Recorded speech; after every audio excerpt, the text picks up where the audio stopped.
নমস্কাৰ। মইনাহঁত কি খবৰ? মই আজি তোমালোকৰ বাবে ঔটেঙাৰ সাধু এটা লৈ আহিছোঁ। নামটো হ'ল ঔকৰি সাধু। এখন দেশত এজন ৰজাই দুজনী কইনা দুজনী ৰাণী আছিল।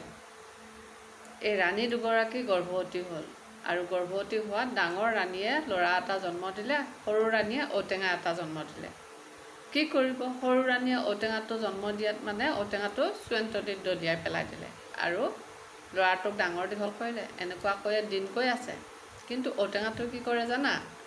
ঔটেঙাটো চুৱেণ্টলিত যদিও পেলাই দিলে, লাহে লাহে সদায় ঔটেঙাটো ঘৰলৈ একবাৰ হ'লেও আহে আৰু আহি ঘৰত অ'ত পৰি থাকে আৰু আকৌ কোনোবাই দলিয়াই পেলাই দিয়ে, আকৌ আহে, আকৌ দলিয়াই পেলাই দিয়ে। এনেকুৱাকৈয়ে বহু দিন গ'ল, বহু দিন বহু বছৰেই গ'ল, 14-15 বছৰমান গ'ল। ঔটেঙাটোক কিন্তু কোনোৱে নামাৰিলে, নাকাটিলে, বেয়া নকৰিলে, ঠিক তেনেকুৱাকৈয়ে চুৱেণ্টলিতে পেলাই দিয়ে।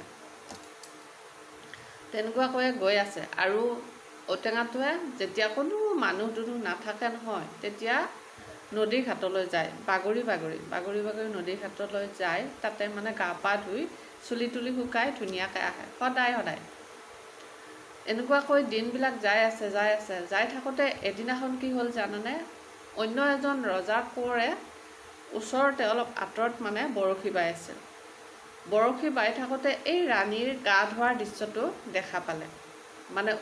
ঔটেঙাটোৰ পৰা ওলাই দীপ সুন্দৰী কইনা এজনী ওলাই নদীত গা ধুলে আৰু বাহিৰত চুলি তুলি শুকাই উঠাৰ পাছত আকৌ ঔটেঙাৰ ভিতৰত সোমাই উঠাৰ পাছত আকৌ বাগৰি ঔটেঙাটো সেই চুৱেণ্টলিত আহি থাকি গ'ল।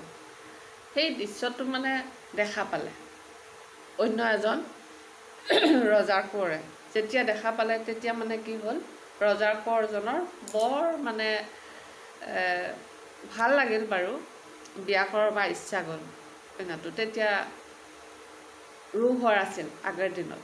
ৰোহৰবিলাকত মানুহবিলাকক যেতিয়া কিবা বস্তু লাগে বা কিবা কথা ক'ব লগা থাকে, তেতিয়া ৰোহৰত সোমাই আছিল আৰু তেতিয়াই চব কাম সমাধা হৈছিল। আৰু সেই ৰজা কোঁৱৰজনেও আহি ৰোহৰত সোমাই থাকিল মনে মনে। গধূলি যেতিয়া ভাত পানী হ'ল, ভাত পানী খাবৰ সময়ত বিচাৰ লাগিল যে ৰজাৰ কোঁৱৰ ল'ৰাজন ক'ত গ'ল। তেতিয়া চাৰিওফালে মানুহবিলাকে বিচাৰি ৰোহঘৰত পালে আৰু তেতিয়া সুধিলে, তুমি কিহৰ কাৰণে এনেকুৱাকৈ ৰোহঘৰত সোমাই আছা? তেতিয়া ৰজাৰ কোঁৱৰজনে ক'লে, অমুকা ৰজাৰ ঘৰৰ যে এটা ঔটেঙা আছে, সেই ঔটেঙাটোৰ লগত মোক বিয়া দি দিব লাগে বা ঔটেঙাটো মোৰ বিয়া দিব লাগে, তেতিয়াহে মই ভাত পানী খাম। এনেকুৱাকৈ বহুত জেদ ধৰিব ধৰিলে।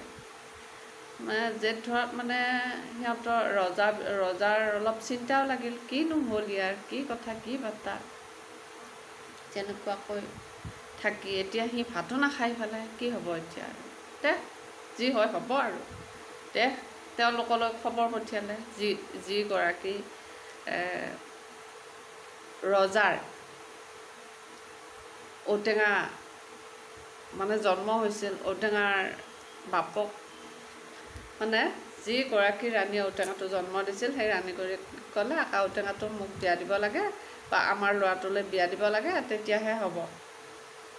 তেতিয়া ৰাণীগৰাকীৰ বৰ দুখ লাগিল। তেওঁলোকেতো নাজানে ঔটেঙাটোৰ ভিতৰত যে এজনী বহুত ধুনীয়া দীপ কইনা আছে। গতিকে কান্দিলে প্ৰথমতে ৰাণীগৰাকীয়ে। কান্দি উঠাৰ পাছত আৰু যেতিয়া কোঁৱৰজনক লাগাই হ'ল, সেইকাৰণে বিয়া দিব ওলাল আৰু হ'ব দে বিয়া দিম আৰু ঔটেঙাটো। তেনেকুৱাকৈ সুখৰ মাজেৰে ঔটেঙাটোক এই ৰজা কোঁৱৰজনলৈ বিয়া দি দিল। এনেকুৱাকৈ বিয়া হৈ উঠাৰ পাছত ৰজা কোঁৱৰজনে বহুদিন ধৰি থাকিল। থকাৰ পিছত ৰজা কোঁৱৰজনে তাইক আৰু কোনোদিন লগ নাপায়।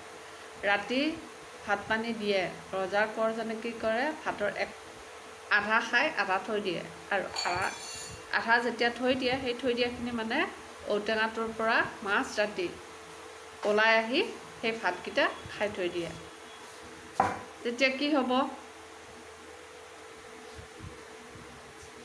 ভাতটো খাই থৈ দিয়ে। এনেকুৱাকৈ সদায় যাই আছে। সিও কেইটামান ভাত থৈ দিয়ে, আধা খায় আৰু ঔকৰিয়েও সদায় অলপ অলপকৈ ভাত ৰাতি ৰাতি খায়, মন মাৰি থাকে এনেকুৱাকৈ। মানে দিনত ৰজা কোঁৱৰজনে মন মাৰি থাকে, ৰাতি আৰু গমেই নাপায়, টোপনি যাই থাকে। গতিকে এনেকৈ দিন যাই থাকোঁতে মানে কি হ'ল, এজনী মগনীয়া বুঢ়ী আহিল, আৰু বুঢ়ীগৰাকীয়ে মানে ৰজাৰ পুতেকক মন মাৰি থকা দেখি মানে সুধিলে, তুমিনো কিয় মন মাৰি আছা? আৰু বুঢ়ীগৰাকীয়ে চব জানে এই কথাবিলাক, আৰু তুমি মোক বিয়াতো নামাতিলা। বাৰু যিয়ে নহওক, নামাতিলা নাই, কিন্তু মন মাৰি কিয় আছা? তেতিয়া মানে ৰজাৰ কোঁৱৰজনে দুখ মনেদি ক'লা, ঔকৰিক বিয়া কৰাইছিলোঁ মই, কিন্তু ঔকৰিজনীক মই এতিয়াও পোৱা নাই। চব কথা কৈ দিলে ভাঙি পাতি।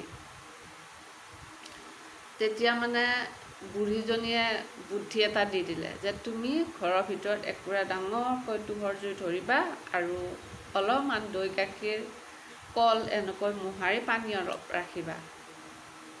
তাৰপিছতে এনেকুৱা কোৱা মতে বুঢ়ী সেইখিনি কৈ গুচি গ'ল। আৰু সেইদিনাখনে ৰাতি ৰজাৰ কোঁৱৰজনে কি কৰিছে, তোহৰ জুই একুৰা ধৰিছে, আৰু ঔকৰিয়ে এইবিলাক কথা গম নাপায়, আৰু দৈ গাখীৰ আৰু কল মোহাৰি অলপমান বাতিত পানী ৰাখি থৈ দিছে। তেনেকুৱা সি একদম পূৰা টোপনি অহা ভাও জুৰি আছে। ভাত থৈ দিছে, ভাত পানী আধা খালা, আধা থৈ দিলা। থৈ দি উঠাৰ পাছত মাজৰাতি বহুত ভৰ টোপনি অহাটো হৈ আছে, আৰু মানে ৰজাৰ কোঁৱৰজনৰ ভৰ টোপনি আহিছে। ঔটেঙাটোৱে কোঁৱৰজনক অলপ জগাই চালে, এনেকুৱাকৈ জগাই চালে। তেতিয়া মানে ৰজাৰ কোঁৱৰজনৰ হেড গেট নাই মানে আৰু।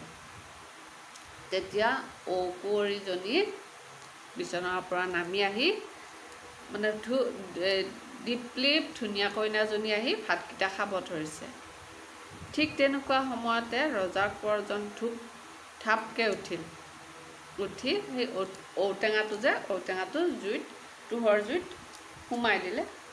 সোমাই দিওঁতে ঔটেঙাটো পৰাই গ'ল, ডাঙৰকৈ বনাই থৈ দিছে জুইকুৰা যিটো। তাৰপিছতে তাই ভাতকেইটা খোৱা হ'ল। খোৱা হৈ উঠাৰ পাছত ঔটেঙাটোত সোমাব খুজিলে, ঔটেঙাটো বিচাৰি চালে বিচনা আছেনে নাই। তেতিয়াতো ঔটেঙাটো পোৱা নাই। ঔটেঙা নপওঁতে তাই ধাঁচ কৰি বাগত দিবই।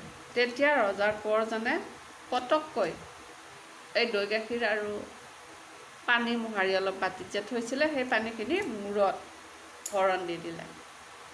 যেতিয়া ভৰণ দি দিলে, তেতিয়া তাইৰ অলপ অলপকৈ সোঁত আহে। সোঁত অহাৰ পিছত তাই দীপ্লিপ কইনাজনী বাস্তৱত দেখা পোৱা হ'ল। গতিকে সাধুটো এইটোৱে আছিল। আৰু তেনেকুৱাকৈয়ে এই ঔকৰিজনী যে বৰ ধুনীয়াকৈ এজনী দীপ্লিপ কইনা, সেই কইনাজনী পালে, এই কথাটো ঔকৰিৰ মাক বাপেকৰ ঘৰলৈও খবৰটো পঠিয়াই দিলে। তেওঁলোকে খুব ভাল পালে, আৰু ইমান ধুনীয়া কইনা এজনী, ঔটেঙা বুলিহে ভাবিছিল। গতিকে আকৌ তেওঁলোকৰ বিয়া পাতি দিলে সিহঁত দুটাৰে, ৰজাৰ ঔকৰি আৰু এই কোঁৱৰজনৰ বিয়া পাতি দিলে। আৰু সুখে সন্তোষে সিহঁত বহু দিনলৈ জীয়াই থাকিল।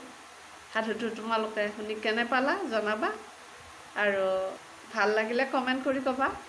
আকৌ অন্য এটা বেলেগ সাধু লৈ আহিম। আজিলৈ এৰিছোঁ। সকলো ভালে কুশলে থাক, হাঁহি থাক, তাৰে কামনা কৰি আজিলৈ এৰিছোঁ।